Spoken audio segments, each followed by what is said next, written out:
नमस्कार. मी किरण ठाकूर, ज्योतिष आणि वास्तुतज्ञ. मी लगातार आपल्या सगळ्यांना मार्गदर्शन करत असते.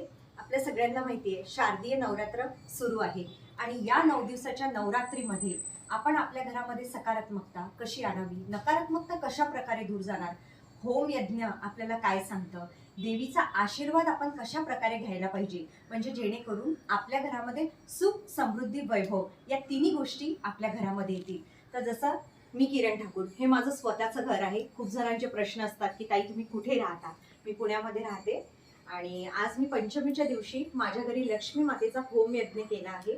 खूप सुंदर प्रकारे होम यज्ञ झाला आहे. खूप पॉझिटिव्हिटी फील होत आहे. तशाच प्रकारे जे आमचे गुरुजी आहे, शर्मा गुरुजी आणि अक्षय गुरुजी, तर यांच्या कृपेमुळे आज खूप सुंदर होम यज्ञ झालाय. थोडंसं आपण यांच्याकडनं बघूयात की आपल्याला 9 दिवसामध्ये आपल्या घरामध्ये का करायचं होम यज्ञ आणि याचं महत्व काय आहे.